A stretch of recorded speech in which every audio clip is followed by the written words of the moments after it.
Hindi basta urban legend lang ang mga aswang. Lalo na dito sa atin na malayo sa syudad. Maraming aswang ang nagkalat sa paligid dito. Naghihintay lang ng mapipiktima. Pwes, hindi ako natatakot sa mga aswang na yan. Pagkakainin ko sila ng bala ng baril ko. Hindi nga ako natatakot sa mga kalaban ko sa politika. Sa kanila pa kaya? Walang aswang-aswang sa akin. Mamamatay silang lahat sa mga kamay ko!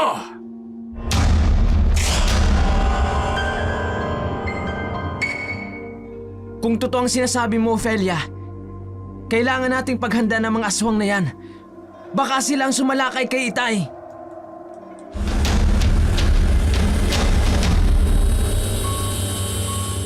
Ophelia, walang hindi gagawin ng isang ina para sa kanyang anak. Ikaw ang buhay ko, anak. Kaya kahit anong mangyari, naririto lamang ako sa tabi mo. Hinding-hindi kita iiwan. Isang mapagpalang araw po sa inyo, Dark Shadow. Itago niyo na lamang ako sa pangalang Lagring.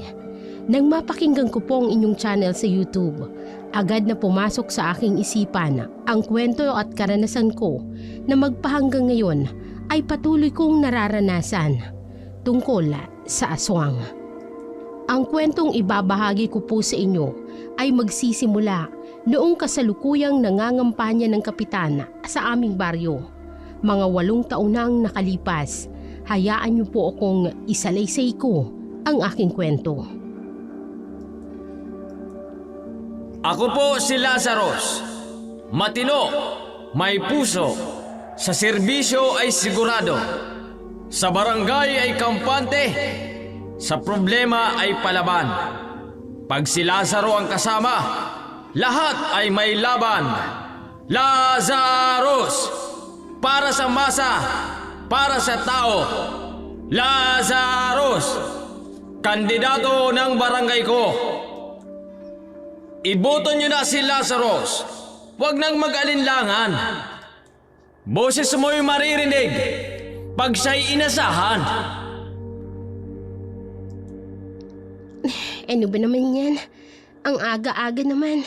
Dumaan na yung nangangampanya na yan. Nakakabulakaw. Nakakainis. Ophelia? Gising ka na ba, Ophelia? Bumaba ka na at mag-almusal. Opo, inay. Bababa na po. Nakakainis talaga mga kandidatong yan eh. Oh, mukhang masama ang gising mo. Paano naman po hindi sasama ang gising ko? Kay aga-aga dumaan na naman yung jeep na nangangampanya. Ang ingay! Ganyan talaga sila, anak. Kapag kampanya, present. Kapag nakaupo na sa pwesto, laging absent. Ano pa nga ba? Nakakabwisit. O halika na, naghain na ako ng almusal, kumain na tayo. Para maaga tayong makakuha ng mga preskong tulingan sa pantalan. Opo, inay. Pagtitinda ng sinaing na tulingan ang ikinabubuhay ng mag-inang Lagring at Ophelia. Simula nang mamatay ang kanyang ama, yun ang naging pangunahing hanap buhay nila. Malapit nang magtapos si Ophelia sa kolehiyo sa kursong Bachelor of Science and Business Administration. Laking pasasalamat nila ni Lagring dahil nakakuha si Ophelia ng scholarship dahil sa kanyang katalinuhan. Malaking tulong yun para sa kanilang mag-ina. Pasensya ka na, anak, ha? Yan lang tinapa ang natira nating ulam. Nay, ang sarap kaya ng tinapa. Mas gusto ko pa nga itong ulam kesa sa hotdog. Tumatanda ka na nga. Noong bata ka pa halos maglulupasay ka sa iyak. Mabilhan ka lang ng hotdog. Noon po yun, inay. Lazarus! Kandidato ng barangay ko. Iboto niyo na si Lazarus. Huwag nang mag-alinlangan. Boses mo'y maririnig pag siya'y inasahan. Ano ba naman yan? Ang sarap batuhin ng mga nangangampanya. Ang ingay. At anong para sa masa? Sus, ngayon lang na eleksyon. Nakakainis na ang pa-plastic. Sinabi mo pa anak. Nun ngang nanghihingi ako ng tulong sa center para sa maintenance ko. Binigyan ba ako? Hindi. Paano kasi kahit libreng maintenance para sa mga senior citizen, binubulsa pa. Hindi na nagbago ang ganong uri ng senaryo sa Baryo Pag-asa. Halos araw-araw. Tuwing 5:30, nagsisimula ng magronda ang isa sa mga kandidato para kapitan, si Lazaros. Marami sa mga taong hindi sang-ayon sa administrasyon niya dahil itinuturing nilang sugapa siya at walang malasakit sa baryo na kanyang sinasakupan. Dahil dito, hindi maiwasan ng mga tao na mainis sa kanya. Ay naku, ang tatanga na talaga ng mga tao dito sa Baryo Pag-asa. Kung pababalikin pa nila ulit sa pwesto yung si Kapitan Lazaros. Hindi malayo anak. Alam mo naman kung anong klaseng tao yang si Kapitan Lazaro. Oo, inay. Hinahawakan niya sa leg ang mga botante upang hindi makapalag. Oh, dahan-dahan ang pagpirat mo ng tulingin sa asin anak. Baka mamaya madurog naman masyado ang laman. Hindi na natin maibenta. Nakakainis kasi. Wala tayong magagawa. Hindi naman tayo pwedeng magprotesta dahil nakasangla ang lupa natin sa kanila. Sa balota na lang tayo babawi. Kakaltukin ko talaga ang ulo ng mga watcher na ilalagay nila sa akin kapag oras na ng butuhan. Ako rin anak. Akala mo kung sino ko makapag-utos ang mga kumag. Matagal nang inis ang mag-inang Ofelia at Lagring sa pamilya ni Lazaros. Ginigipit sila nito noong magkasakit ang ama ni Ofelia. Kaya napilitan silang isangla ang kanilang lupa bilang garantiya sa pagkakautang nila. Subalit, napakataas ng interes kaya nahirapan na silang tubusin ang kanilang lupa. Samantala, sa bahay ni na Lazaros, nagpupulong ang kanyang mga kaalyado sa balkonahe. Nang matapos ito, inis na hinila ni Lazaros ang kanyang anak papasok ng kanilang bahay. Hindi ka ba talaga nag-iisip, Alexander? Bakit ang dami-dami mo pang tanong kay Mayor? Pero tay, ang laki ng perang iniabot niya sa atin. Paano kung matalo siya dito sa nasasakupan natin? Kailan ba siya natalo sa baluarte ko? Kahit kailan. Hindi pa nangyayari yon, Alexander. Kaya anong ipinag-aalala mo? Pero tay, alam mo naman ang estado mo sa mga tao. Maraming galit sa atin. Huwag kang mag-alala. Ang mahalaga, ang pera. Ang laki ng pocket money na ibibigay niya sa atin. 300,000. Pero tay, Nako, puro ka pero. Walang wala, walang pero-pero. Pagdating sa datong, yan ang tatandaan mo, Alexander. ako ang kinakabahan sa inyo tay. Ako ang ama mo, Alexander. Magtiwala ka sa akin. Walang makakaalam ng mga anomalyang ginagawa natin. Kaya nga dapat ako ulit ang maupo sa susunod na termino para tuloy-tuloy ang ligaya. Siya nga pala itay. Kapag nakuha na ba natin ang pondo, sisimulan na ba natin ang pagpatrabaho ng bagong health center? Oo. Pero titipirin natin sa materyales. Dapat mas malaki ang take-home natin kaysa sa pondong ilalabas natin. Naiintindihan mo ba ako, Alexander? Gawan mo ng paraan yan. Opo itay. Ako nang bahala. Si Alexander, ang kasalukuyang barangay treasurer sa Baryo Pag-asa. Alam niya ang lahat ng anomalya at katiwalian na ginagawa ni Lazaro at siya mismo ang gumagawa ng paraan upang ito'y pagtakpan. Isang araw, pumunta si Alexander sa Bagsakan, ang tawag ng mga taga-baryo, sa maliit nilang palengke. Doon, karaniwang nagtitipon-tipon ang mga magsasakang galing sa iba't ibang lugar, sa iba't ibang sityo, upang ibenta ang kanilang mga tanim na gulay, isda o karne.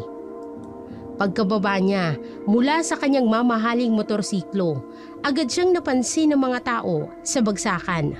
Ang ilan ay nagalak sa kanyang pagdating, ngunit may ilan din na umismid, lalo na si Ofelia. Tahimik na tinahak ni Alexander ang landas patungo sa tindahan ni Ofelia at Aling Lagring. Ngunit sa kanyang paglapit, agad siyang napako sa isang dalagang matangkad, balingkinitan, morena at may malapusang mga mata. Si Ofelia, matalim at mapanuri ang tingin nito sa kanya. Halatang may halong panghuhusga. Hindi maipagkakaila ni Alexander na napakaganda ng dalaga. Sa kanyang isipan, maihahalin tulad niya si Ofelia sa kilalang Brazilian model na si Adriana Lima. Magandang umaga. Pwede mo ba akong pagbilhan ng sinaing na tulingan? Ilan po? 3 piraso sana. Magkano? 45 bawat isa. 3 bibilhin mo. 135 lahat. May gusto ka pang idagdag? Miss, mukha yatang gusto mo na akong umalis agad ha? Bakit po? Bukod ba sa pagbili ng tulingan at tinda namin, may iba ka pang sadya? Hindi mo ba ako kilala? Hindi. Hindi? Paanong hindi? Hindi kasi ako mahilig sa politika. Heto na ang 3 pirasong sinaing na tulingan. Akin na po ang bayad. Heto. 500. Keep the change. No, heto yung sukli mo. 365 pesos. You're welcome. Parang ang laki yata ng sama ng loob mo sa akin ah. May nagawa ba ako sa'yo? Siguro. Look, miss. I don't even know who you are. So I'm pretty sure I didn't do anything to you. Tsaka sa ganda mong yan, imposibleng makalimutan kita. At wala din po akong balak na kilalanin ka. Sorry po ah. Marami pa akong gagawin. Makakaalis na po kayo. Gulong-gulo si Alexander at muli niyang binalikan ng tingin ang malamodelong babaeng nagtitinda ng sinaing na tulingan. Sa dinami-dami ng mga nagagandahang babae na kanyang nakilala sa Maynila, sa Siargao, sa Boracay at sa iba pang lugar, kakaibang dating ng babaeng ito. May kung anong misteryo at ang lakas ng hatak sa kanya ng kagandahan nito. Lalo ng malapusang mga mata nito na tila ba ng aarok kung tumitingin. Kaya naman sa isip ni Alexander, sisiguraduhin niyang malalaman kung sino ang mataray na babaeng yun. Pagka-uwi ni Alexander sa kanilang tahanan, agad na siyang nilapitan ng kanyang ama sa hapag. Bumili ka pala ng sinaing na tulingan. Hindi mo man lang sinabi. Hindi ko naman po talaga balak eh. Napadaan lang ako sa bagsakan. Tapos naamoy ko ang mabangong aroma, kaya napabili na ako. Masarap talaga ang magluto ng sinaing, ang mag-inang Lagring at Ofelia. Sino po? Si Lagring? Hindi po yung dalaga. Si Ofelia. Ang nag-iisang anak nila ni Macario. Matalino ang batang yon. Tay, may nagawa ho ba kayo sa kanila? Bakit mo naman na itanong? Para kasing galit sa akin yung Ofelia. Baka dahil sa lupa nilang nakasangla sa atin. Nagkautang kasi sila noon para sa hospitalization ni Macario. Ginipit nyo? Aba oo. Wala naman silang pambayad eh. Alangan namang floating lang ang pera na inutang nila. Kaya pala ganun na lang pagtataray niyo sa akin. Alexander, huwag mong sabihin na nahahalina ka sa ganda ni Ofelia. Tay, paano po kung oo? Hindi ka magugustuhan ng babaeng yon. Kontra yon sa pamamalakad ko dito sa baryo. Kaya wala kang pag-asa doon. Hindi kaagad nakaimik si Alexander sa sinabi ng kanyang ama. Sa isip niya, gagawin niya ang lahat upang mapalapit sa babae. Hindi na kasi ito maalis sa kanyang isipan mula nang una niya itong makita. Kinabukasan, maaga silang umalis kasama ang mga kapartido ng kanyang ama upang mangampanya sa mga liblib na lugar ng kanilang baryo hanggang sa mapadpad sila sa pinakasulok na sityo. Ano ba naman yan? Ang init-init. Payungan mo nga ako. Tay, huwag niyo pong ipakita sa mga tao na naiirita kayo. Sinong hindi maiirita? Bisit na yan. Ang init-init. Ang babaho pa ng mga magsasakang yan. Kahit pakitang tao lang po, Itay. Peste! Tapusin na kaagad natin ang pakikipagplastikan natin dito nang makauwi na tayo. Mag-uumpisa na ang derby. Malaki ang pusta ko sa manok natin. Magbigay ho muna kayo ng speech. Oo na. Psst. Sumunod ka sa akin. Payungan mo ako. Ang init-init. Tay, ngumiti ka naman. Oo na. Magandang tanghali sa inyo mga minamahal kong taga-Baryo Pag-asa. Ako po si Lazaros. At bilang inyong kandidato, nais ko pong magbigay ng tunay na serbisyo sa bawat isa sa inyo. Ang kalusugan, edukasyon at kabuhayan ng ating komunidad ang aking mga pangunahing layunin. Magkakaroon tayo ng libreng konsultasyon, mas maraming programa para sa mga kabataan at mga proyekto sa kabuhayan upang matulungan ang bawat isa sa ating barangay. Hindi ko po kayo pababayaan. Ang inyong mga pangangailangan ay magiging aking prioridad. Magtulungan po tayo para sa mas maginhawang buhay at mas maliwanag na kinabukasan. Iboto ninyo si Lazaros ngayong eleksyon. Lazaros tayo! Maraming salamat po. At sana magtiwala kayo sa aking mga plano.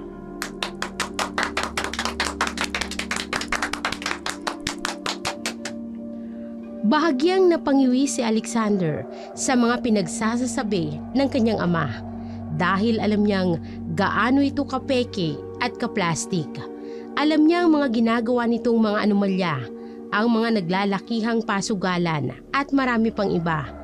Ngising aso itong umalis mula sa mga tao sa paligid bago sumakay ng kanilang mga motorsiklo. Samantala, sa bahay ng mag-inang Lagring, hindi mapigilan ni Lagring na itanong sa anak ang ginawa nitong pagtataraya sa anak ni Kapitan Lazaros. Narinig ko ang ginawa mong pagtataray sa anak ni Lazaros. Ang hangin po kasi, inay. Tama lang ang ginawa mo, anak. Para naman mabawasan ang kayabangan ng pamilyang yan. Nanlaki nga po yung mga mata niya dahil sa pagkabigla. Naniwala talaga ang bungol na hindi ko siya kilala. Hay nako, manang-mana din yan sa kayabangan ng ama. Tingnan mo nga, ginawa siyang barangay treasurer. Siyempre, para mapagtakpan ng mga katiwalian nila. Kawawa naman ang mga taga-Baryo Pag-asa. Ay, tama ka nga anak. Pag nakapagtapos ako, inay, at nakahanap ng magandang trabaho, aalis na tayo sa lugar na to. Pero, paano yung lupa natin, anak? Nangihinayang rin po ako, inay. Pero kayo po, kung gusto niyo po na tubusin natin yung lupa, kapag nakapagtrabaho na ako, pag-iipunan ko po yun. Anak, hindi naman kita pipilitin na tubusin ang lupa.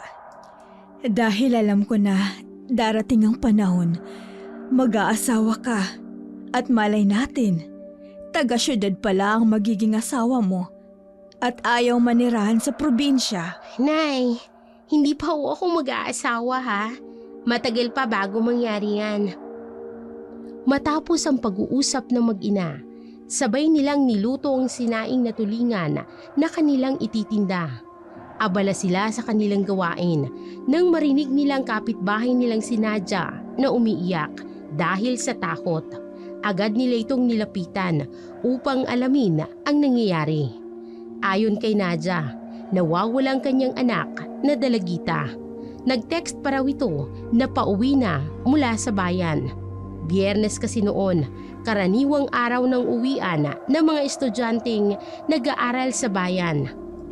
Agad na inalo ng mag-ina si Nadia upang mapakalma ito. Nang humupa na sa pag-iyak si Nadia, ay umuwi na rin ito sa kanilang bahay. Naiwan naman ang mag-inang Lagring at Ofelia sa labas ng kanilang bahay. Kita ang pag-aalala sa kanilang mga mukha.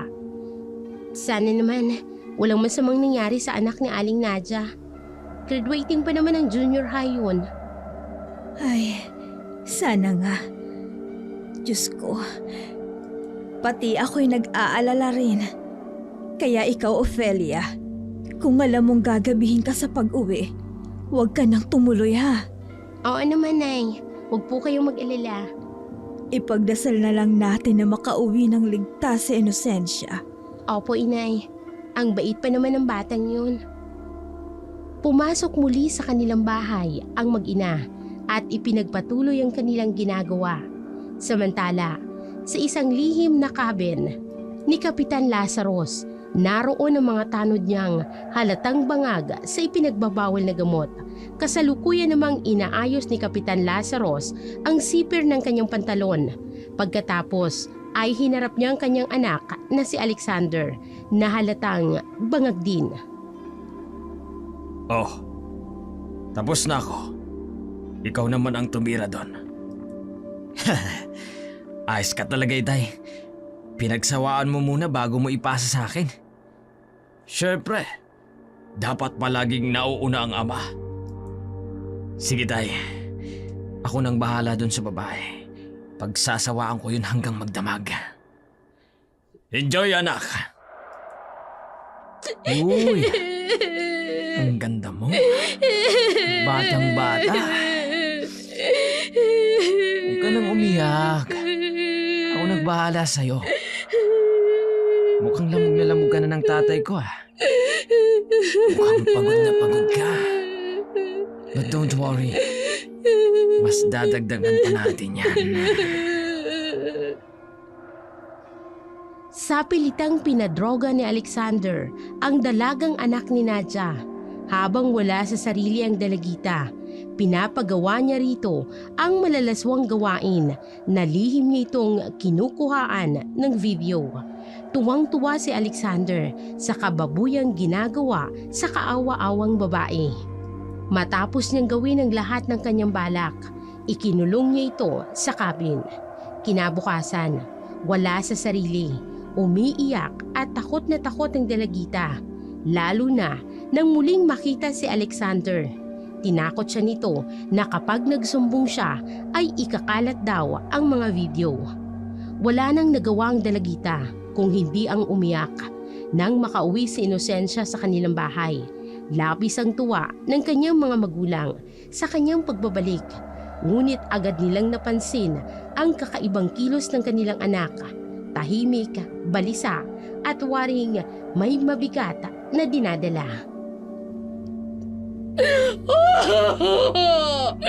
Anak ko!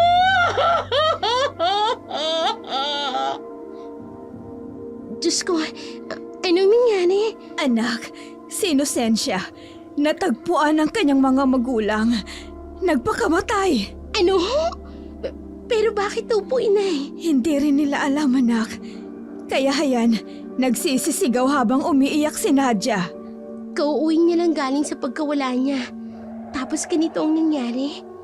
Nay, baka kung may masamang nangyari sa kanya nung araw na nawala siya. Baka nga, Ofelia. Diyos ko, kawawa naman ang bata. Pati na ang magulang niya. Wala man lang bang ginawang aksyon sina Kapitan Lazarus? Dumulog na ba sina Aling Nadia, Inay? Wala. Kaya nga masama ang loob ng mag-asawa. Wala talaga silang mga kwentong public servant, Inay. Sarili lang nilang iniisip nila. Wala silang pakialam sa mga taong nasasakupan nila. Nakiramay ang mag-inang Lagring at Ofelia sa pamilya ni Nadia. Hindi matatawaran ang sakit ng pagkawala ni Inocencia. Labis-labis ang hinagpis ng kanyang mga magulang. Kinagabihan, sa unang gabi ng lamay, dumating ang kapitana ng kanilang barangay, si Lazaros, kasama ang anak nitong si Alexander. Hindi mapigilan ni Ofelia ang mapairap, lalo na nang magtagpo ang kanilang mga mata ni Alexander. Hindi niya maipaliwanag kung bakit siya naaasiwa sa presensya nito. Hindi naman ito pangit sa katunayan.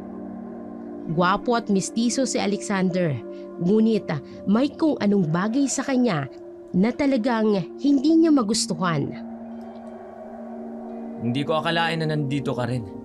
Natural, magkapit bahay kami. Ganyan ka ba talaga makipag-usap? Nga ano? Sarcastic? Kinakausap kita ng maayos.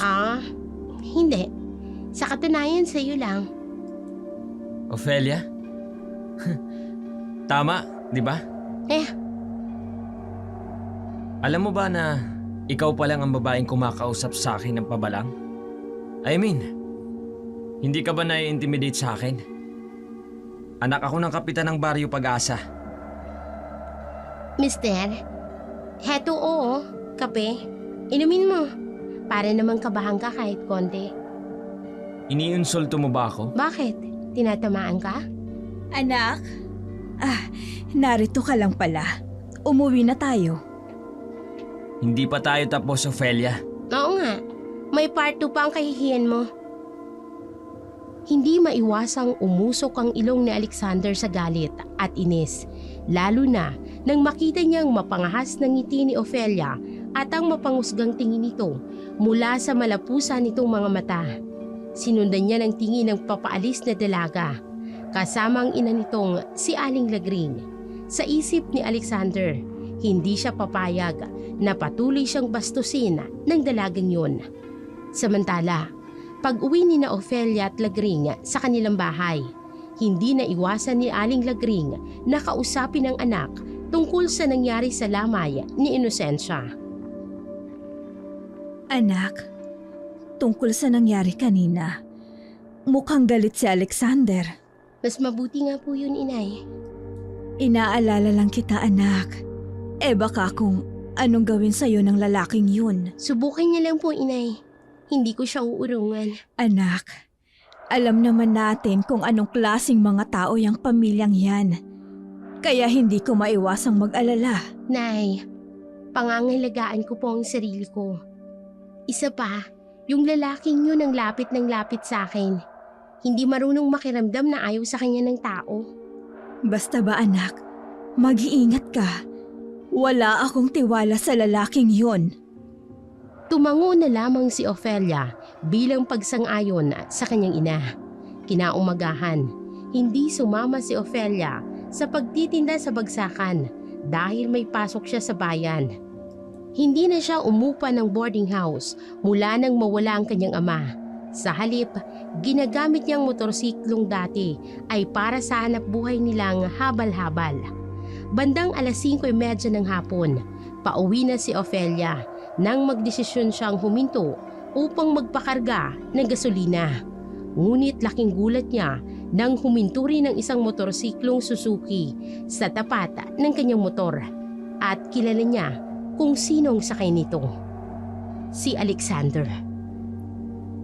Hindi ko akalain na makikita kita dito, Ofelia. Pauwi ka na? Hindi, papunta pa lang. Bakit ba ang init ng dugo mo sa akin? Hindi ko alam. Siguro dahil ayaw lang kitang kausap. Pwes, ako, gusto kitang kausap. Pwes ako, ayaw kitang kausap. Sandali lang. Gusto lang talaga kitang makausap, Ofelia. Bakit hindi mo subukang makipagkaibigan sa akin? Marami na akong kaibigan at wala akong balak na dagdagan pa. Sandali lang sabi. Ano ba? Bitiwan mo ang braso ko ha, kung ayaw mong silaban kita ng gasolina. Ang tapang mo talaga. Aba syempre, kaya pwede ba lubayan mo ko? Ito ang tatandaan mo, Ophelia. Pagsisisihan mo na kinalaban mo ako. Alam mo, mister, yung paglaban ko sa'yo, yan ang pinakasulit na desisyon ko sa buhay ko. At kung iniisip mong natatakot ako sa'yo, keep dreaming. Walang hiya ka. Ako walang hiya? At least ako, hindi ko ibinubulsa ang pera ng barangay. Kayo ng tatay mong walang hiya. Mga kupal. Hindi kami korap. Ah, talaga? Ayun oh, nakasulat sa noo mo. What? Hindi agad nakakilo si Alexander. Tinapunan na lamang niya ng tingin ang dalagang si Ophelia habang isinusuot nito ang kanyang helmet. Ilang saglit pa, pinaharurot na ni Ophelia ang motorsiklo palayo.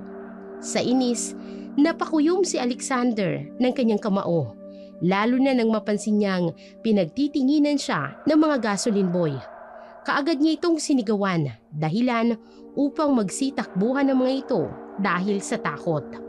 Samantala, pagdating ni Alexander sa kanilang bahay, naabutan niya ang kanyang ama na galit at pinapagalitan ang isang matandang lalaki. Bobo ka talaga, Turing! Punyeta! Walang utak!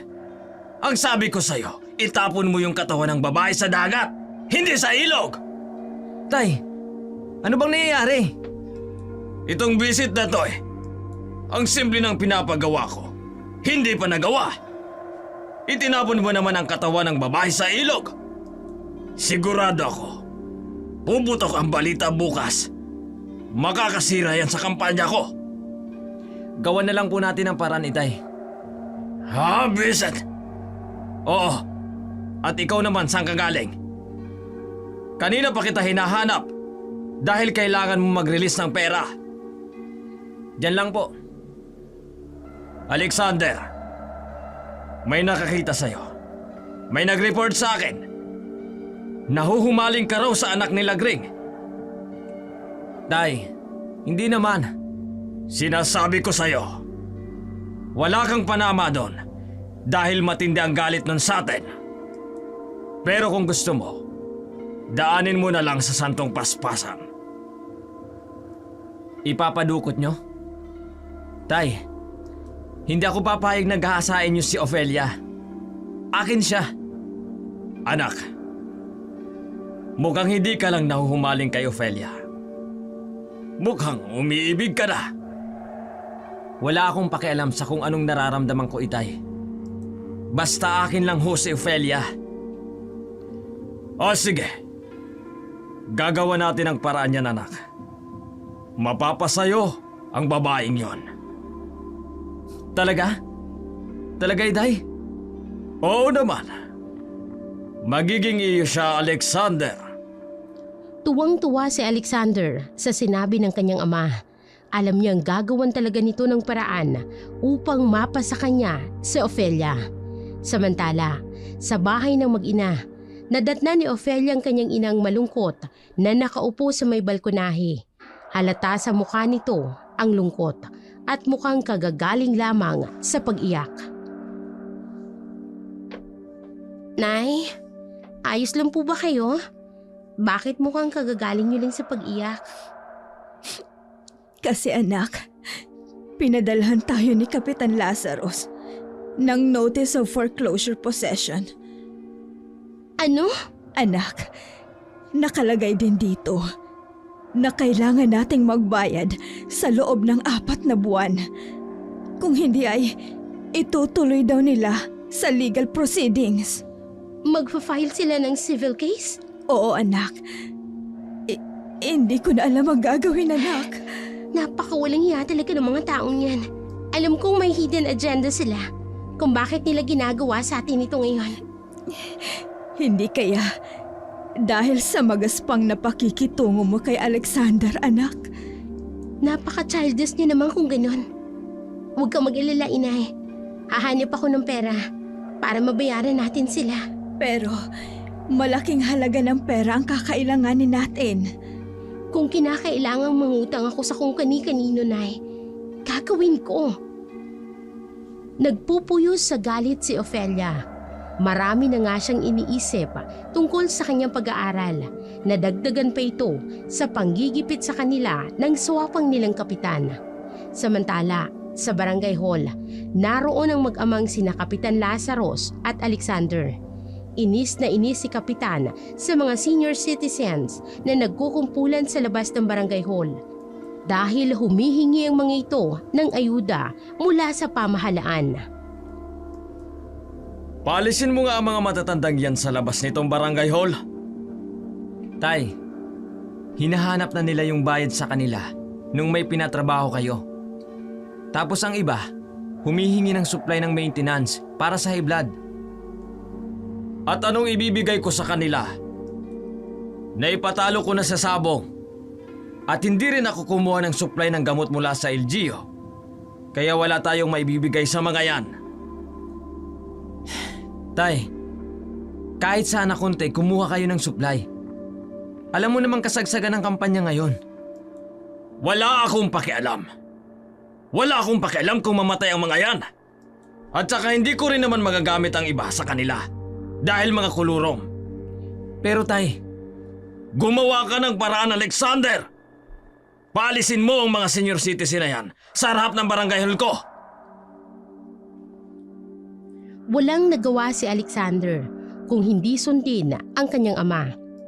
Sa pilitan niyang pinaalis ang mga kaawa-awang senior citizen. Ang iba sa kanila ay napaiyak dahil sa sama ng loob.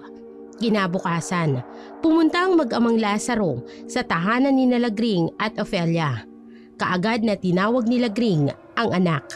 Pagdating sa balkonahe, nakita ni Ofelia ang mag-ama. At kaagad na umasim ang kanyang muka. Taliwas naman ito sa magiliw at mayabang na ngiti ni Alexander. Ano ho ang sadya niyo sa aming kapitan? Lagring, hindi na ako magpapaligoy-ligoy pa, no?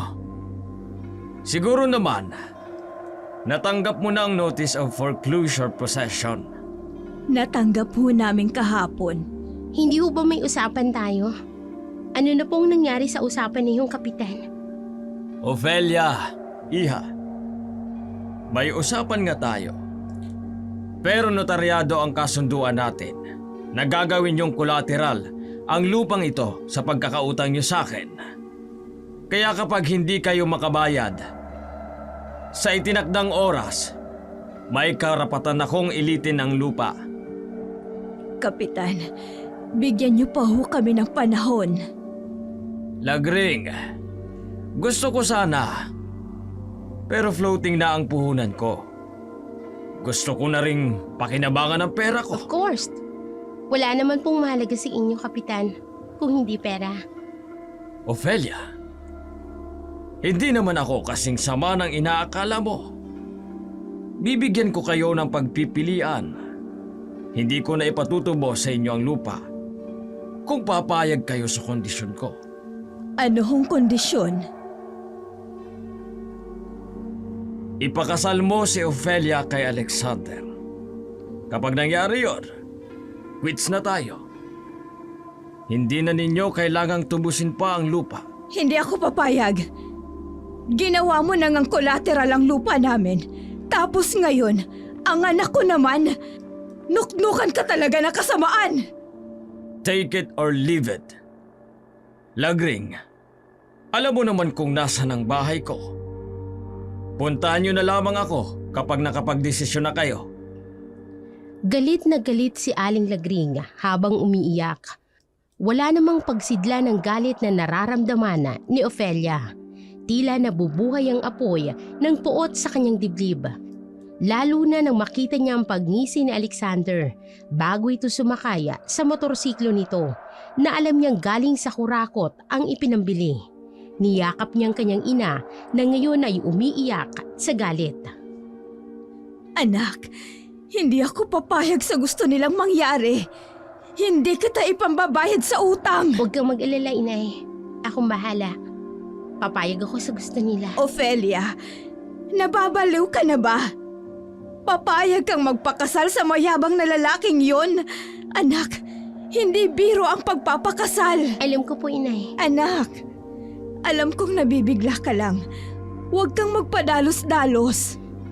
Magtiwala po kayo sa akin, inay. Alam ko ang ginagawa ko. Hindi alam ni Lagring kung anong naglalaro sa isipan ng kanyang anak.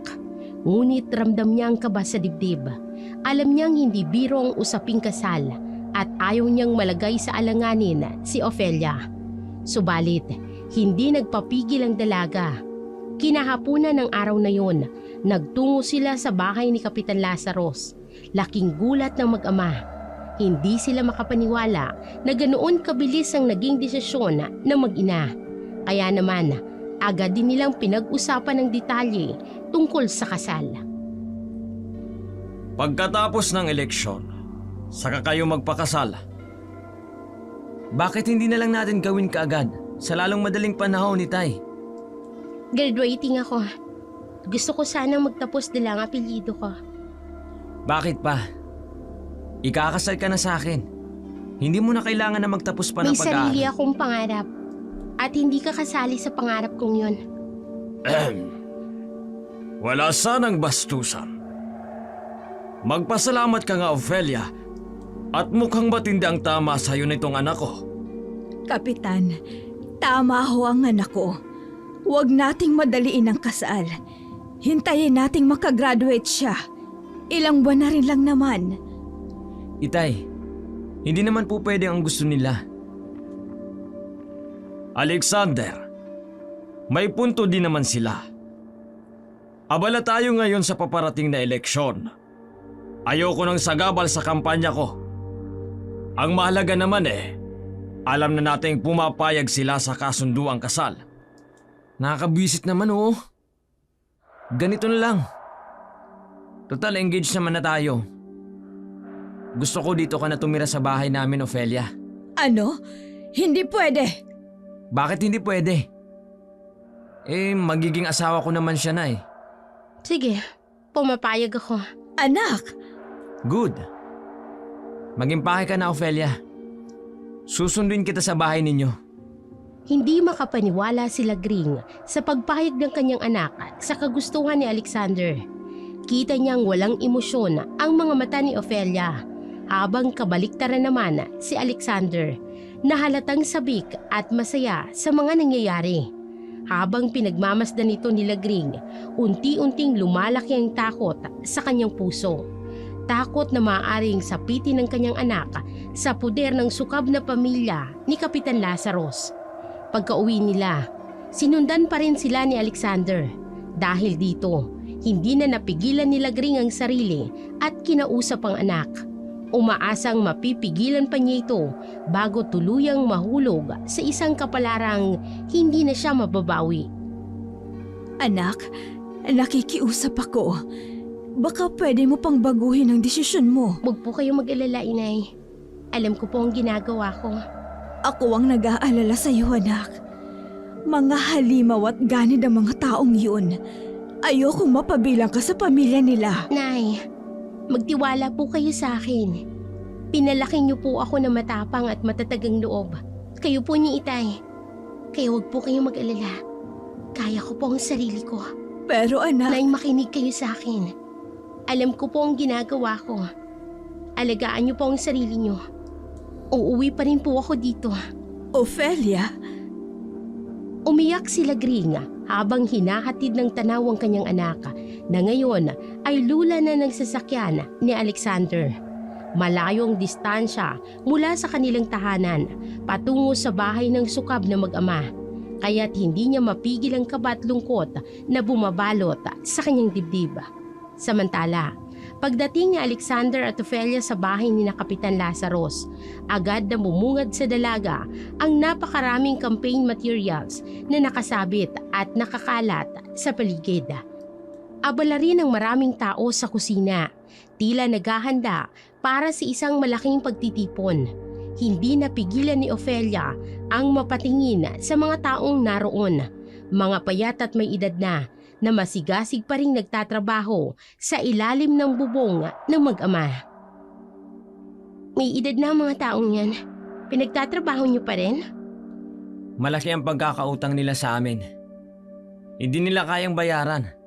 Kaya yan, nagpaalila na lang sa amin. Ganun ba? Huwag mo nang pansinin ang mga walang silbi na yan. Halika na sa kwarto ko. Ipasok na natin ang mga gamit mo. Kwarto mo?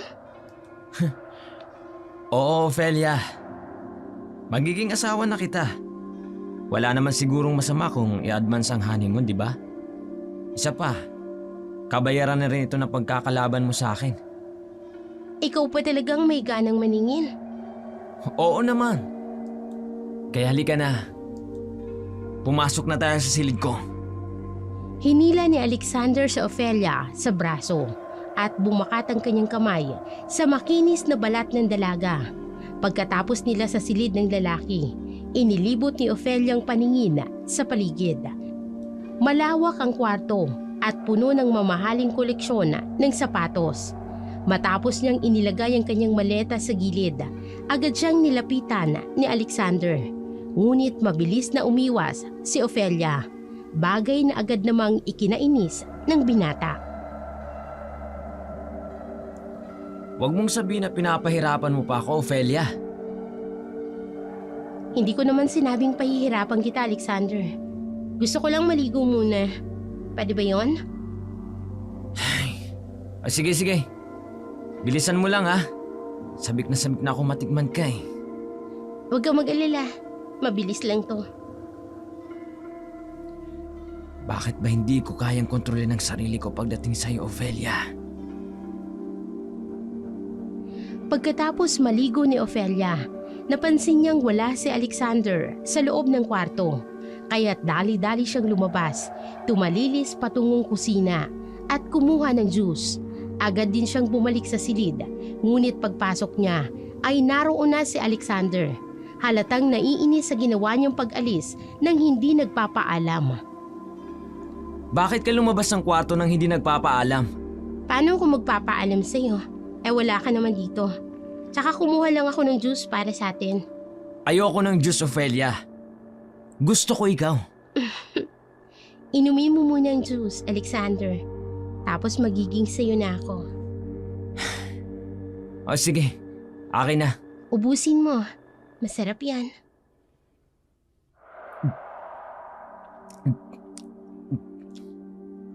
Ayan, nainom ko na lahat.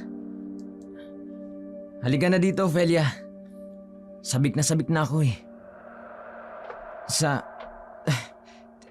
Teka, anong nangyayari? Bakit nahihilot? Nagdidilim ang paningin ko.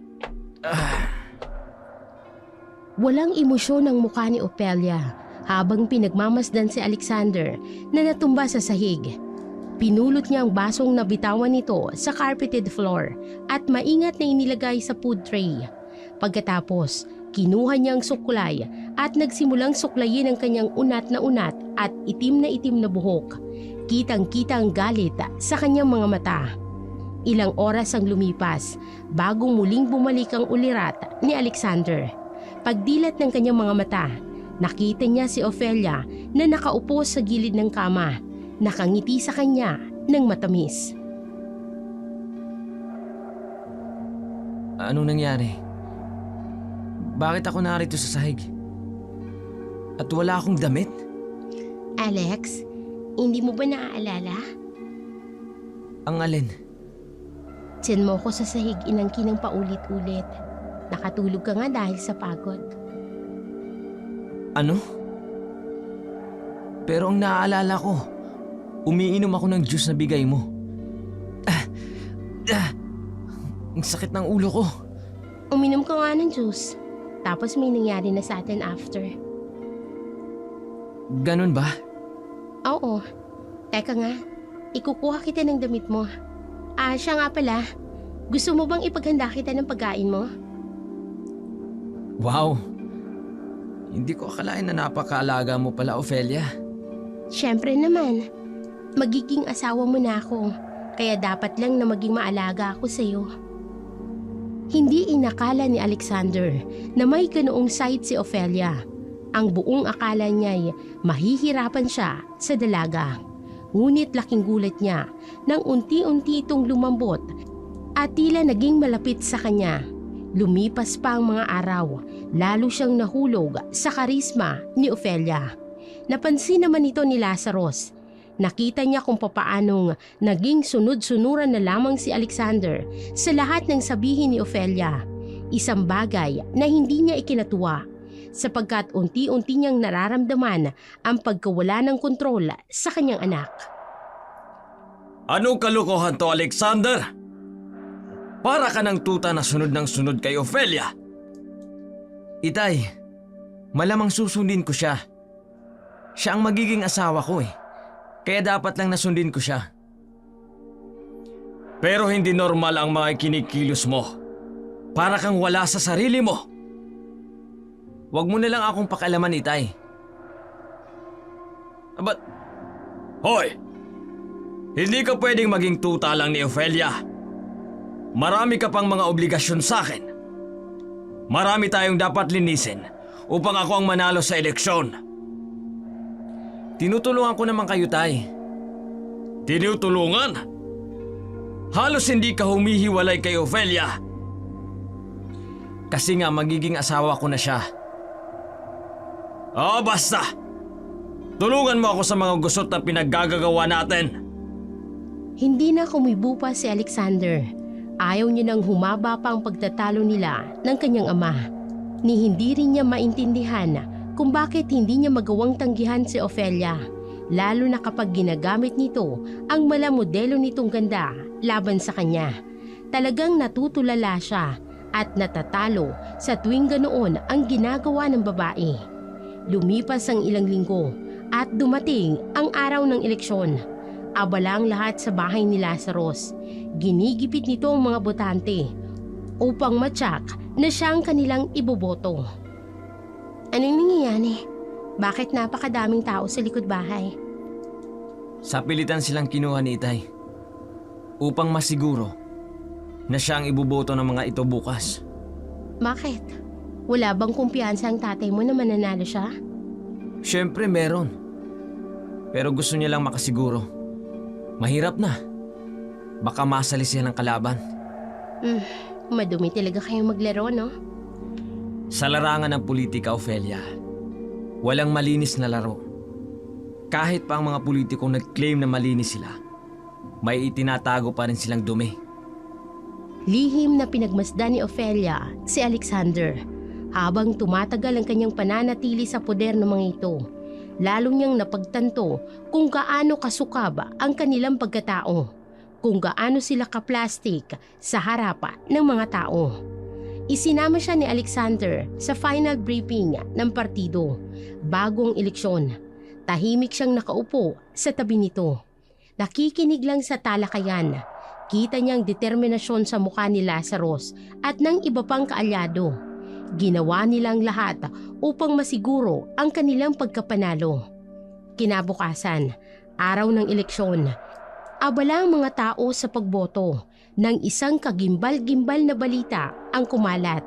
Isa sa mga kagawad ng partido ni Lazarus ay natagpo ang patay sa harap mismo ng barangay hall. Kilalang aspiranting yon bilang isa ring sukab at abusado. Lalong nagnitngit si Lazarus sa galit at agad na ibinunto ng sisi sa kanyang kalaban sa politika. At sino naman ang gagawa nun? Walang iba kundi ang kalaban natin sa politika. Hindi pa nakontento sa pagpatay nila. Winakwak pa ang tiyan at kinuha ang lamang loob. Tay, hindi lamang yun. Pinagbibintangan rin tayo ng kalaban natin sa politika na tayo ang pumatay sa babaeng bangkay na natagpo ang palutang-lutang sa ilog. Peste! Peste kasing turing yan. Sinabihan ko nang sa dagat itapon. Sa ilog ibinagsak. Palibhasa, bobo! Ano na ang gagawin natin ngayon, Itay? Baka mamaya tayo ang isunod ng killer. Huwag kang duwag, Alexander. Sa barangay na to, tayo ang hari. Kaya huwag kang matakot. Itay, paano kung may makaalam din sa ginawa natin sa anak ni Nadia? Ano ka ba? Matagal nang nakalibing yon. Inuud na nga ang katawan nun sa lupa eh. Wala na yon. Ang dapat nating pagtuunang pansin ngayon ay kung sino ang killer at ang eleksyon. Hindi maiwasang makaramdam ng takot si Alexander, lalo na nang makita niya ang bangkay ng aspiranting kagawad. Nakasablay ang katawan nito sa gate ng barangay. Wakwak ang tiyan hanggang dibdib, walang lamang loob at nagkalat ang nilalangaw ng mga bituka sa paanan nito. Dilat ang mga mata na tila nakatitig sa kawalan. Agad na ipinilig ni Alexander ang kanyang ulo upang maitaboy ang karimari-marim na imaheng yun sa kanyang isipan. Mabilis siyang bumalik sa kanyang silid kung saan naroon ang kanyang magandang fiancé na si Ofelia. Gaya ng dati, naabutan niya itong may hawak na baso ng alak, nakangiti sa kanya ng matamis, tila walang nangyaring kababalaghan sa labas. Ang aga mo namang uminom. This is an early celebration. Care to drink with me? Sure. I think I need it right now. Maybe just a little drink to help quiet my thoughts. Of course. Here's your drink. Thank you. Napansin ko, mukhang masinsinan ng pinag-uusapan niyo ni Tito Lazaros. Yeah. Tungkol dun sa aspiranting namatay. What happened to him? That was brutal. Sino ang matinong taong gagawa ng ganun? Bakit? Wala ka pa bang napapatay? What? Anong klaseng tanong naman yan, Ofelia? Come on, Alex. Nagtatanong lang naman ako. Wala naman akong ibig sabihin. Wala pa. Okay. Teka. Bakit parang nakakaramdam ako ng pagkahilo? Hey, relaxed. You'll be fine. Siya nga pala. May meeting ako. Doon sa kaibigan kong attorney. Para saan? Para sa wedding natin. Di ba gusto mong madaliin ang kasal? Here's the documents. Pirmahan mo na. Talaga? Pipirmahan mo naman, di ba? Sige na, Alex. Pirmahan mo na bago ka matulog. Sige. Pipirmahan ko na. Akin ang ballpen at documents. Heto. Thank you so much, Alex. Ayan na. Napirmahan ko na. Matamis na ngumiti si Ofelia nang tuluyan ng mapirmahan ni Alex ang dokumentong inaakala nitong para sa kasal nila. Hindi nito alam na ito pala ay isang special power of attorney na ipinaasikaso niya sa kanyang kaibigan. Nakasulat dito na legal na inililipat ni Alexander sa pangalan niya ang lahat ng ari-arian nitong kinamkam nila mula sa maruming pamamalakad sa politika. Pinagmasdan ni Ofelia ang lalaki na ngayon ay wala ng malay. Nang araw ding yun, nagtungo si Ofelia sa bayan at dumaan sa Register of Deeds upang legal na mailipat ang mga ari-arian ni Alexander sa kanyang pangalan. Humingi rin siya ng mga affidavit mula sa kanyang kaibigan upang magsilbing backup documents na nagsasabing siya ang witness sa pagpirma ni Alexander sa SPA. Pagbalik ni Ofelia, nasilayan niyang pagkalito sa mukha ni Alexander na nagtataka kung saan siya nanggaling. Saan ka nanggaling? Nagising na lang ako nang wala ka. May dinaanan lang ako.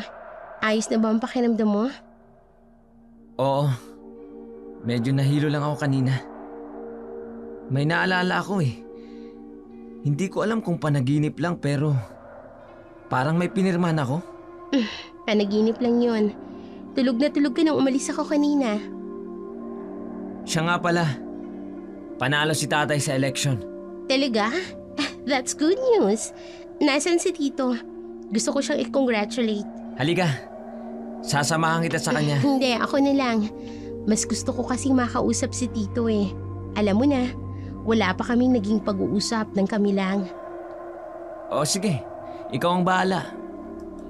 Basta, bumalik ka kaagad sa kwarto natin ha. Of course, Alex. Kagaya ng sinabi ni Ofelia, hinanap niya si Lazaro. Pero bago yun, dumaan muna siya sa bar counter upang kumuha ng mamahaling alak. Hindi naman siya nahirapang hanapin si Lazarus. Agad niya itong nakita sa beranda. Baka sa mukha nito ang labis na tuwa sa panibagong pagkapanalo sa eleksyon. Walang pag-aalinlangang lumapit si Ofelia sa kanya. Hi, Tito. Ofelia? Mabuti naman at nandito ka. Nabalitaan mo na bang ako ang nanalo sa eleksyon? Opo, Tito. Nasabi na po sa akin ni Alexander. Kaya nga po ako may dalang alak. Gusto ko po na uminom kasama mo for celebration. Oo naman. Tagayan mo ako. Sure, Tito. Alam mo nung una, hindi kita gusto para kay Alexander. Pero ngayon, nakikita ko na kung bakit kanya nagustuhan. Maliban sa maganda ka, matalino ka rin. Thanks, Tito, sa papuri. Masarap itong alak na to ah. Want some more? Sure. Heto po. Ang sarap. Oh, teka. Ang bilis ko naman yatang tamaan. Mukhang nahihilo ako. Tito, may gusto po sana akong papirmahan sa inyo. Tungkol saan? Bala ko po kasing magtinda ng mga apparels dito sa barangay. Kukuha ako ng permit. Pakipirmahan naman po, oh. Walang problema, Iha. Nasaan na ang permit at ang ballpen? Pipirmahan ko na. Narito po, Tito. Walang pag-aalinlangan na pinirmahan ni Lazaro ang SPA. Sa kabila ng nanlalabot na hihilong niyang pakiramdam, tila wala siyang lakas upang tumanggi kay Ofelia.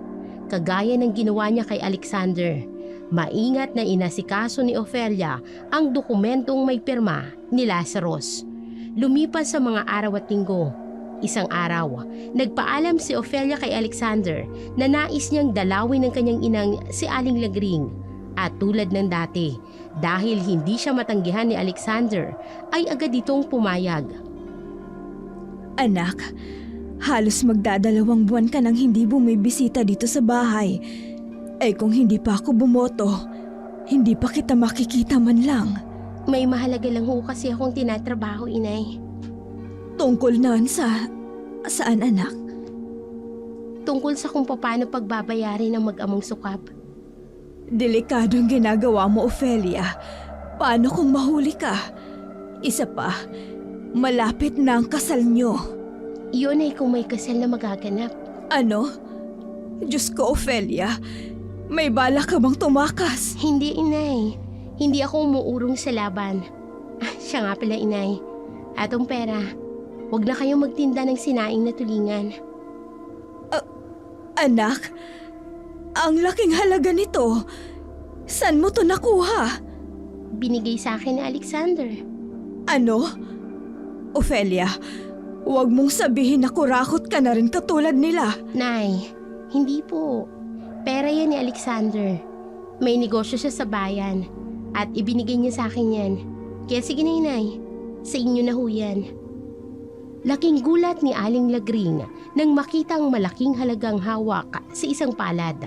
Sa tansya niya, aabot yun ng 100,000. Pinagmasdan niya si Ofelia. Ibang-iba na ang itsura ng anak. Mas naging sopistikada ito na tila nawala ang dating kasimplihan. Ngunit sa kabila nito, dama pa rin ang pagiging mapagmahal na anak. Ang pinagkaiba lang, mas naging palaban at matatag si Ofelia ngayon. Hindi nagtagal si Ofelia sa bahay ng kanyang ina. Agad din siyang bumalik sa malaking bahay ni Lazarus. Pagkarating niya roon, isang nakakabahalang eksena ang bumungad sa kanya. May isang dalagita na pilit na ipinapasok ng mga tauhan ni Lazarus sa bodega. Kaagad siyang kinabahan, kaya tahimik siyang tumalilis sa likod ng bodega. Doon niya palihim na itinanim ang isang hidden camera upang makita ang mga karumal-dumal na gawain ni Lazarus at ng kanyang mga tauhan sa loob. Tay? Oh, Anong nangyayari sa'yo, Alexander? Hindi kayo maniniwala sa sasabihin ko. Tungkol saan? Sabihin mo na kasi. Yung mga tanod na kasama nating gumahasa sa dalagita, Itay. Patay silang lahat. Pare-pareho ang pagpatay doon sa aspiranting kagawad. Natagpuan silang lahat sa ilog, kasama ang bangkay ng dalagita. Ano? Walang hiya. Sinong may kagagawa ng lahat ng ito? Itay, hindi po kay aswang? Aswang na kalokohan. Wala nang aswang sa panahon ngayon, Alexander. Yun po kasi ang narinig kong usap-usapan, Itay. Lalo na sa uri ng pagkakapatay sa kanila. Marahil tama ka ka. Naniniwala ka po sa aswang, Itay? Hindi. Ano ako bata para maniwala sa mga aswang na yan? Ang sabihin mo, may umaaswang sa atin dito sa bahay. Pero Itay, sino? Yun ang aalamin natin, Alexander. Nagpupuyo sa galit si Lazaro nang ipatawag niyang kanyang mga tauhan sa bahay. Agad niyang hinarap ang mga ito at pinipilit pa aminin kung sinong may kagagawan ng mga krimeng lumabas. Ngunit wala ni isa sa kanilang umamin. Sa tindi ng kanyang galit, isa-isa niyang binigyan ng malalakas na suntok ang mga kaawa-awang tauhan. Lahat ng yun ay nasaksihan ni Ofelia mula sa balkonahe. Napakuyom siya ng kanyang mga palad. Galit at pagkasuklam ang nangingibabaw sa kanyang damdamin. Bago siya tahimik na tumalikod at muling pumasok sa loob ng kabahayan. Ano bang nangyayari? Bakit galit na galit ang tatay mo? Mayroon kasing traidor dito sa bahay. Traidor? Sino naman ang maglalakas loob na traidorin kayo? Di pa namin tsak kung sino, Ofelia. Pero malalaman din namin kung sino. Alex, walang maglalakas loob na traidorin kayo. Takot na takot ang mga tao sa inyo. Dapat lang, Ofelia. Dahil sa oras na malaman namin kung sino ang tumatraidor sa amin, dila niya lang ang walang latay. That's my mind right there. Oh, Tom, you're irresistible when you're mad. It makes me wanna do something reckless. Talaga? Gusto mo bang simulan na natin ang honeymoon ulit? Of course. Kinagat mo pa talagang tenga ko, ha? Wanna do something way spicier? I promise you won't regret it. I love that. Pero bago yan, uminom na muna tayo to add more heat and spice. Parang naipnotismo si Alexander at naging sunod-sunuran na naman siya kay Ofelia. Uminom silang dalawa at tulad ng dati, muling nakatulog ang lalaki. Kaagad na umalis si Ofelia sa kama at lumabas ng kanilang silid. Sa ibaba ng hagdan, nakita niya ang isang pinto. Dahil sa kuryosidad, pinasok ito ni Ofelia. Pagkabukas ng pinto, tumambad sa kanya ang mga hindi kaaya-ayang larawan ng mga nakahubad na katawan sa isang gilid. Isang kamera. Wala sa sariling tiningnan ni Ofelia ang mga ito. At doon niya natuklasan ang lahat ng kababuyan ng mag-ama. Agad niyang kinuhaan ang mga larawan ng kwarto at kinuha ang kamera bago siya mabilis na lumabas ng kwarto. Pabalik na sana siya ng kanilang silid ni Alexander nang bumungad sa kanya ang lasing na si Lazarus. Oh, Ofelia, narito ka pala. Hindi ko akalain na makikita kita ng ganitong oras. Kadalasan, nagkukulong lamang kayo ni Alexander sa kwarto. Swerte din talaga itong anak ko sa'yo. Ang ganda mo. Lasing na po kayo, Tito. Magpahinga na po kayo. Sandali lang, Ofelia. Tito, ang braso ko po. Bitawan mo. Ngayon ko lang napansin. Napakaganda mo pala talaga. Napakabango. At napaka-sexy. Kaya pala baliw na baliw sa'yo ang anak ko. Tito, bitiwan niyo po ako. Patikim lang, Ofelia. Wala namang masama kung mag-share kami ng anak ko, di ba? Ginagawa naman namin yon sa mga dalagang dinudukot namin. Ano? Nakakadiri kayo. Bitiwan mo ko. Ang ate mo, halika dito! Sinabi ng bitiwan mo ko. Kinalmot mo ako sa tagiliran! Ang sakit! Heto pa. Dapat lang yun sa'yo. Manyakis ka. Sinipa ni Ofelia ng napakalakas si Lazaro sa muka. Dahilan para mawalan ito ng malay. Dumudugo na rin ang tagiliran ng matanda, dulot ng malalim na kalmot mula sa mahabang kuko ni Ofelia. Kinabukasan, laking gulat ni Alexander nang makita ang ama sa ganoong kalagayan. Agad niya itong ginising at tinanong kung anong nangyari. Bakit humantong sa ganoong sitwasyon? Ano ho bang nangyari sa inyo, Itay? Nakita ko na lang kayong narito sa sahig. Dumudugo ang tagiliran mo. May kulay violet din ang mukha mo. Hindi ko alam. Wala akong maalala. Ano? Hindi kaya sinalakay tayo ng kalaban kagabi? Mag-imbestiga ka. Hindi malayong tama ang hinala mo, Alexander. Tutulungan muna kitang tumayo. Kailangan magamot niya ang mga sugat mo. Aray ko. Ang sakit ng tagiliran ko.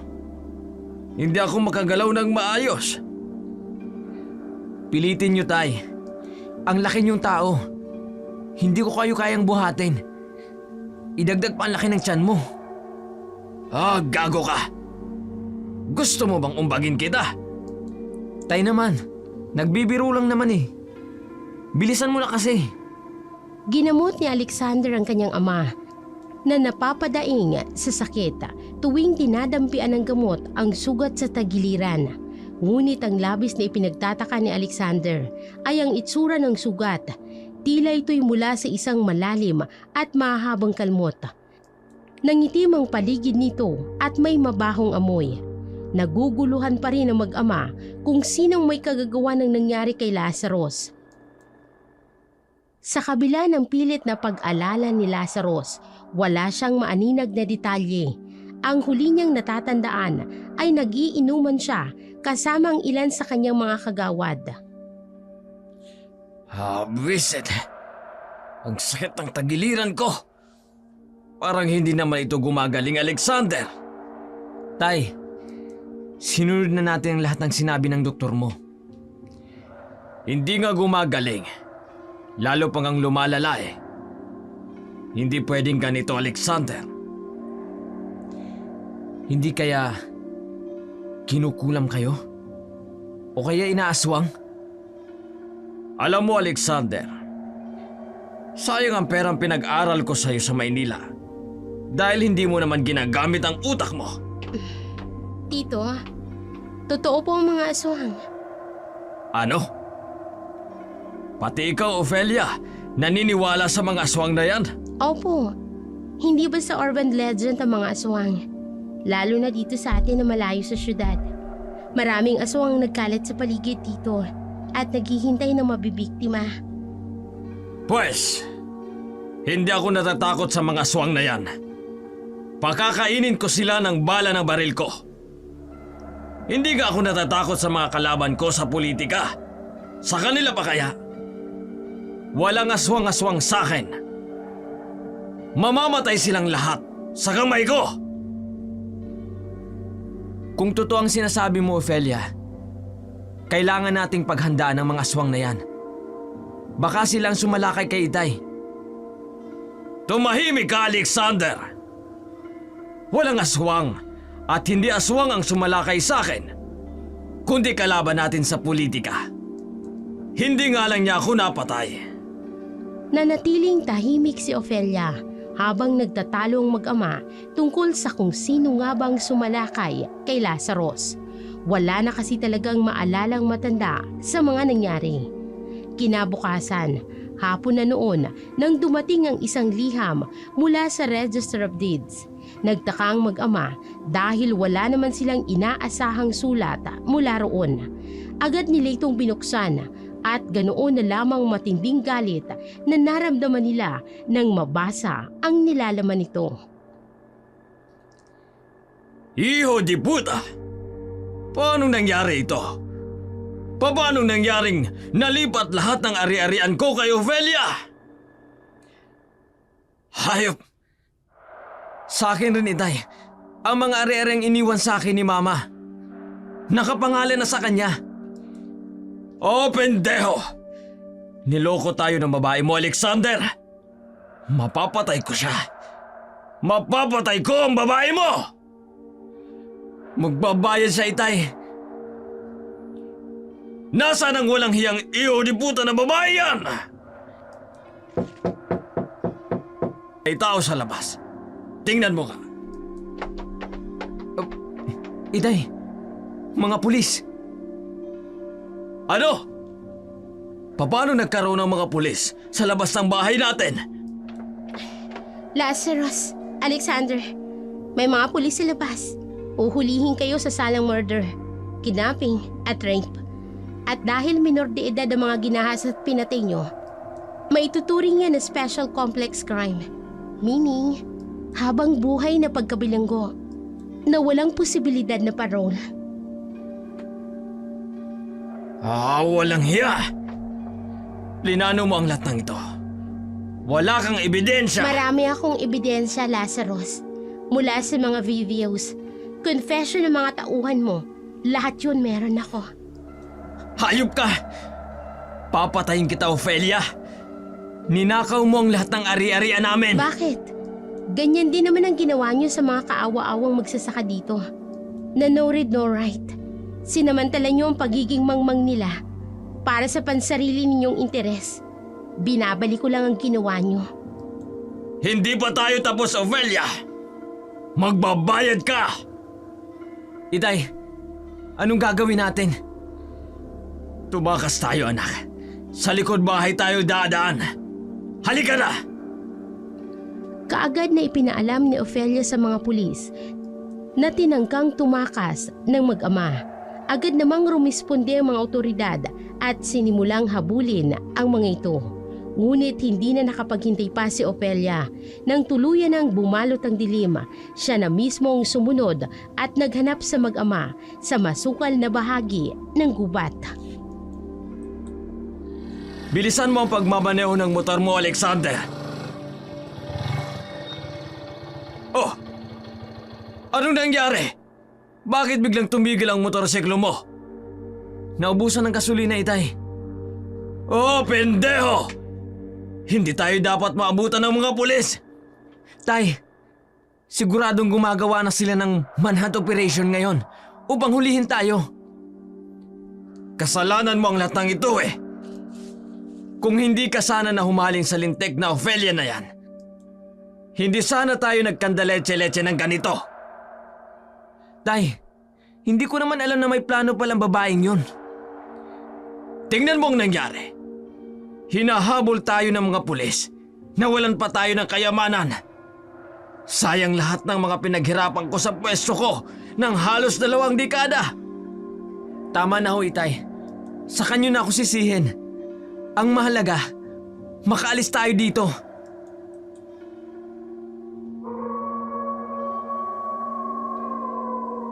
Oo, peste! Bakit may mga asong umaalulong sa paligid? Hindi ko alam, Tay. Tayo na! Naririnig mo ba ang naririnig ko? Parang may papalapit na kung anong nilalang sa kinaroroonan natin. Oh, Diyos ko! Itay, anong klaseng nilalang yan? Mahaba ang kuko niya at may itim na balat na nag-uukba at nanlilisik ang kanyang kulay pulang mga mata. Tama na ang pagbibigay mo ng description, Alexander. Tumakbo na tayo! Opo, Itay! Takbo, Alexander! Bilisan niyo, Itay! Hindi niya tayo nilulubayan! Takbo, anak! Tinakbo ng mag-ama ang masukal na gubat. Walang pakialam. Kahit may sugat sa tagiliran si Lazarus, ang tanging laman ng kanilang isipan ay makatakas mula sa nilalang na humahabol sa kanila. Ngunit dahil sa dilim, hirap silang makita ang daan. Ganoon na lamang ang sindak nila nang biglang tumambad sa harapan nila ang nilalang at walang pag-aalinlangang hinampas sila ng isang malaking kahoy sa ulo, dahilan upang mawalan sila ng malay. Nagising na lamang ang mag-ama na nakagapo sa mga kamay at paa sa loob ng isang lumang kubo sa gitna ng gubat. Pilit silang kumakawala, ngunit hindi sila makaalis. Muling nanumbalik ang matinding takot sa kanilang dibdib nang bumukas ang pinto. Pumasok ang nakatatakot na nilalang na may nanlilisik na mga mata habang nakatitig sa kanila. Anong klaseng nilalang ka? Pakawalan mo kami rito! Dahil sa oras na makawala kami rito, tatantarin ko ng bala ang katawan mo! Itay, aswang siya. Hindi siya tao. Marahil siya ang pumatay sa mga tauhan natin. Hindi niyo ba ako nakikilala? Anong? Ophelia? Ako nga, Lazarus. Alexander. Oh, bakit ganyan ang mga tingin niyo sa akin? Para kayo nandidiri. Nakakadiri ka talaga. Hindi ko akalaing aswang ka pala. Ginayuma mo ba ako? Kaya ako na humaling sa'yo? Ang kapal naman ng apog mo, Alexander. Hindi kita ginamitan ng gayuma. Dahil alam ko naman kung gaano ka nananabik sa ganda ko. Kaya nga parang asong ulol ka na sunod ng sunod sa akin, hindi ba? Pinagsisisihan kong nakatapa ka sa pamamahay kong halimaw ka! Sino sa atin ang halimaw, Lazarus? Ako? Ikaw? Dahil baboy ka. Mandarambong, kurakot, walang puso. Marami kayong binaboy na kabataan. Kaya oras na upang pagbayaran ninyo ang lahat. Anong gagawin mo sa amin?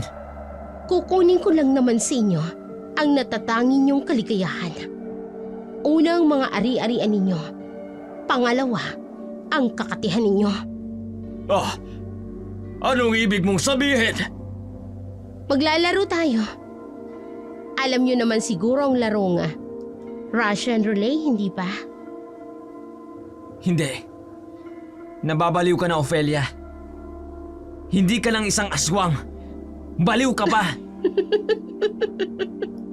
Kayo ang mas baliw. Ang sarap niyo palang panoorin na mag-ama. Nababahagang buntot sa takot. Hindi kami papayag na paglaruan mo lang. Wala pang nilalang ang pwedeng maglaro sa amin. Eto na nga ako, oh. Pinaglalaroan ko na kayo. Pinapaikot ko kayo sa mga palad ko nang hindi niyo alam. Ngayon, for the exciting part, bibigyan ko kayo ng isang revolver. May 6 na chamber. Bawat isa sa inyo, paiikutin ng cylinder at itututok ito sa ulo ninyo. Pero syempre, hindi nyo alam kung nasan yung bala para mas exciting. Diba? Walang hiya kang babae ka! Mierda! Kung hindi sana kayo tumakas sa mga pulis, hindi na sana tayo aabot sa ganito. Susuko na kami sa mga pulis, Ophelia. Pakawalan mo na kami. Oops! Sorry. Gusto ko nang maglaro eh. Kaya yan ang revolver. Sino sa inyo ang mauuna? Ay, sorry. Nakalimutan ko. Pakawalan nga pala ang mga gapos ninyo. Nanginginig sa takot ang mag-amang Alexander at Lazarus. Habang nakatingin sa revolver na nakapatong sa gitna ng mesa. Nasa magkabilang dulo sila ng mesa. At sa gilid, nakatayo si Ophelia na may malupit na ngisi sa labi. Kaagad na kinuha ni Lazarus ang revolver, itinutok kay Ophelia at kinalabit ang gatilyo nito. Ngunit walang balang lumabas. Tumawa si Ophelia at ang tunog ng kanyang tawa ay lalong nagpatindi ng takot ni Alexander. Ang mga kamay ni Lazarus ay nanginginig habang unti-unting binibitawan ang revolver.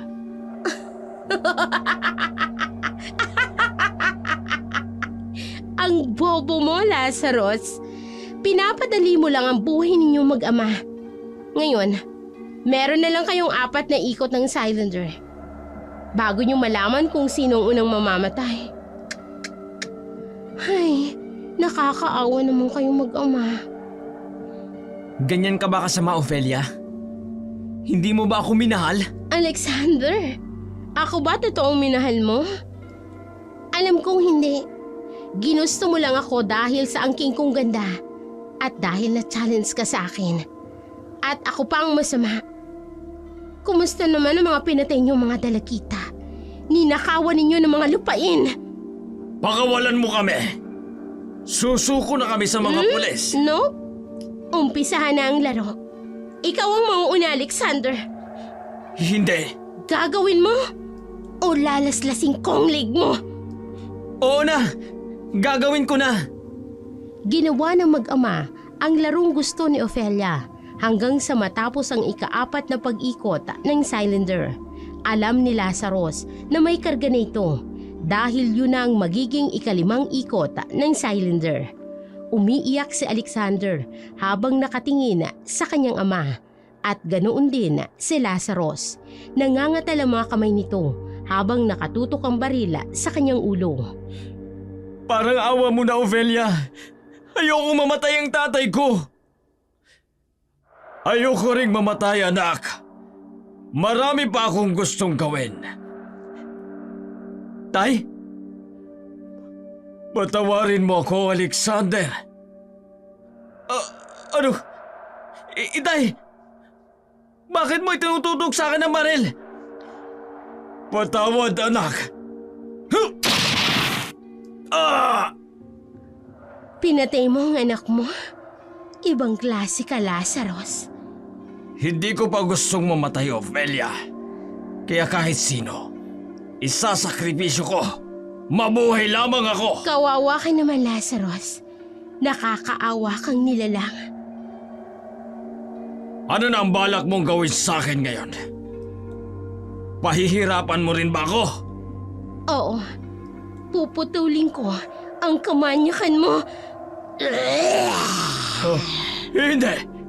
Nag-anyong halimaw ka ulit! At... hindi! Ngayon, wala ng pagkalalaki mo! Hindi! Pinutol ni Ophelia ang pagkalalaki ni Lazarus at hindi magkandamayaw si Lazarus sa sakit. Samantala, natagpuan ng mga pulis ang mag-ama sa lumang kubo sa gitna ng gubat, ngunit wala roon si Ophelia. Na-recover din ng mga pulis ang revolver na ginamit ni Lazarus sa pagpatay kay Alexander. Bitiwan niyo ako, sabi ko! Sububo ka na, sir! Bitawan niyo ako, sabi ko! Ang walang hiyang si Ophelia ang may kagagawa ng lahat ng ito. Aswang ang babaeng yon. Niloko niya kaming lahat. Siya ang dakpin ninyo at hindi ako! Tawad ninyo ako! Ano ba? Dinala ng mga pulis si Lazaro sa pinakamalapit na ospital sa bayan upang gamutin ang sugat nito sa tagiliran at sa hinaharap nito. Samantala, umuwi naman si Ophelia sa kanilang bahay ni Aling Lagring na agad na sinabi sa ina na mag-impake na sila dahil lilipat na sila ng bahay. Gulong-gulo si Lagring sa sinabi ng kanyang anak, ngunit wala siyang nagawa kung hindi ang sumunod na lamang dito. Anak, ano bang nangyari? Gulong-gulo ako. Una, napabalitang tumakas sa mag-amang Lazarus at Alexander. Tapos nahanap. Pero patay na si Alexander dahil pinatay ni Lazarus. Tapos ngayon, bakit tayo lilipat sa bahay na to? Atin ang bahay na ito, Inay. Ano? Anak, paanong nangyari yun? Hindi pa naman kayo ikinasal na Alexander. At ngayon ay patay na siya. makukulong pa si Lazarus. Inilipat nila lahat ng ari-arian nila sa akin, inay. Kaya sa akin ang lahat ng ito. At ang mga lupaing kinamkam nila sa mga magsasaka. Ibabalik ko yun sa kanila. Diyos ko, anak. May kinalaman ka ba sa nangyari sa mag-ama? Inay, huwag po kayong mabibigla. Pero mayroon akong maitim na sikreto. Ano yun, Ofelia? Noong nagtungo ako sa Capiz para sa OJT ko, napadpad kami sa isang liblib na lugar. Sumama ako sa isa kong kaklase, Nay. May ginawa sila sa akin doon. Ginawa nila akong aswang. Ano? Diyos ko, anak. Bakit hindi mo sinabi sa akin ang lahat? Kasi ayokong mag-alala po kayo. Gusto kong mamuhay pa rin ng normal. Pinilit kong ibalik sa dati ang lahat hanggang sa nangyari ang tungkol sa kasunduang kasal. At natuklasan ko ang mga kahayupang ginagawa ng mag-ama. Inay, pinagtangkaan po ako ni Lazarus at nagpapasalamat ako dahil kaya kong ipagtanggol ang sarili ko. Nagpapasalamat din ako sa Diyos dahil hindi niya ako pinabayaan. Anak, ikaw ba ang pumatay sa mga tauhan nila at sa aspiranteng kagawad? Opo, inay. Pero hindi ko po kinain ang lamang loob nila. Itinapon ko po yun sa dagat. Gusto ko lang pagbayaran nila mga kahayupang ginawa nila. Anak, hindi ko alam na napakabigat pala ng pinagdaraanan mo. Nay, Pero, huwag kang mag-alala. Hindi kita iiwan, anak. Magbabagong buhay tayo. maraming salamat, inay. Ofelia, walang hindi gagawin ng isang ina para sa kanyang anak. Ikaw ang buhay ko, anak. Kaya kahit anong mangyari, naririto lamang ako at hindi kita iiwan, anak. Matapos ipagtapat ni Ofelia ang madilim na sikreto sa kanyang ina, magkasama nilang sinimulan ang bagong buhay. Ipinalibing nila ang katawan ni Alexander. Pagkatapos, sinimulan nilang linisin at iparenovate ang bahay ni Lazarus. Isa sa mga unang hakbang ni Ofelia ay ang ibalik ang mga lupang kinamkama ng mag-ama sa mga magsasaka. Labis-labis ang pasasalamat ng mga ito kay Ofelia.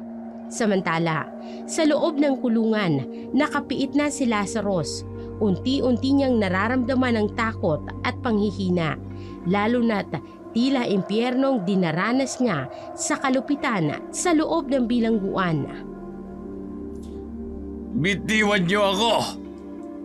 O, tadyakan niyo pa! Maawa na kayo sa akin. Hinang-hina na ako. Patayin niyo na lamang ako. Huwag niyo na akong pahirapan pa. Patayin niyo na ako! Manya ka, di ba? Pwes, dito, mararanasan mo ang ginawa mong kahayupan sa labas. Sige! Manyakin niyo ang matandang yan! Hindi! Huwag! Tulog! Tulungan niyo ako! Huwag kayong lalapit sa akin! Layuan niyo ako! Lumayo kayo! Ngunit nagtawanan lamang ang mga kasamahang preso ni Lazarus bago siya pinagsamantalahan. Tumutulo ang sipon at luha ni Lazarus dahil sa sobrang pag-iyak. Hindi niya akalain na sasapitin niya ang ganoong klase ng buhay. Kinabukasan, may dumalaw kay Lazarus. Anong ginagawa mo dito? Aswang ka! Gusto ko lang makita ang kalagayan mo, Lazarus. Buhay ka pa pala. Hayop ka, Ofelia. Kung nalaman ko lang ng maaga na isa kang aswang, matagal na sana kitang pinatay. Pero hindi mo nalaman. Kaya akong naging karman yung mag-ama. Dahil sa'yo, pinatay ko ang anak ko. Bobo ka ba? Ikaw ang pumatay sa sarili mong anak dahil gahamang ka at wala kang puso. Tapos isisisi mo sa akin? Patayin mo na lang ako, Ophelia. Kainin mo na ang lamang loob ko. Wala akong pakialam. Tapusin mo na lang ang paghihirap ko. Hindi, Lazarus. Mabubulo ka sa bilangguan. Pagbabayaran mo ang lahat ng kasalanan mo. Siya nga pala, ipinapasabi ni Aling Nadia, sana raw mapunta ka sa impyerno dahil sa ginawa mo kay Inosensya. Ophelia, parang awa mo na. Patayin mo na lang ako, Ophelia! Umalingaw-ngaw ang boses ni Lazarus. Iniwan naman ito ni Ophelia habang naglulupasay sa iyak. Agad na dinala ito ng mga jail guards pabalik sa selda nito. Nang mga sumunod na araw, habang nagkakape si Ophelia, narinig niya ang kanyang ina na sinabi nitong sumunod siya sa sala dahil kailangan niyang mapanood ang balita.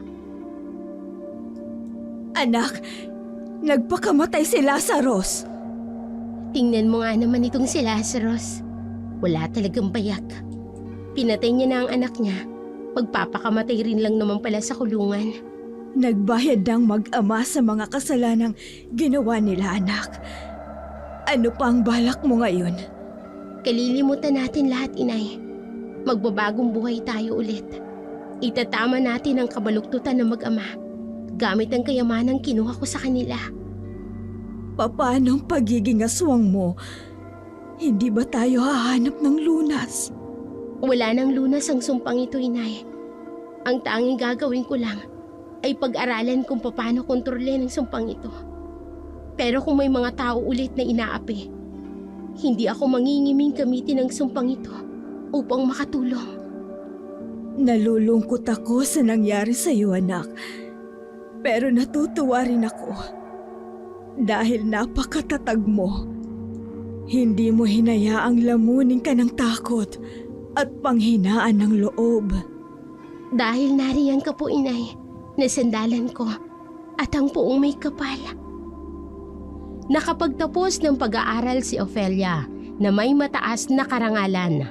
Lumipas sa mga taon ay pinilit siya ng mga tao na tumakbo sa politika bilang kanilang kapitana. Nanalo si Ophelia at katulad ng kanyang ipinangako sa kanyang ina, itinawid niya ang baluktot na pamamahala ng matagal na panahon ni Lazarus. Ngayon, maunlad na ang maliit na baryo na noon ay puno ng takot at masaya na rin ang mga tao sa kanilang komunidad na nabubuhay ng walang takot at pag-aalinlangan sa ilalim ng bagong administrasyon. Sa kabila ng lahat ng yun, sa isip ni Lagring, kahit na tinatawag ng kalikasan ng kanyang anak na maging isang aswang, ang puso ni Ophelia ay puno ng kabutihan. Alam ni Lagring kung gaano kalaking sakripisyo ni Ophelia sa paglaban at pagkontrol ng sumpang bumabalot dito. Tuwing kabilugan ng buwan, pinagkakasya na lamang ni Ophelia ang sarili sa pagkain ng hilaw na karne ng hayop upang hindi lumabas ang kanyang tunay na kalikasan. Mas pinili na lamang ni Ophelia na huwag mag-asawa upang hindi maipasa ang sumpa ng pagiging aswang sa kanyang magiging anak.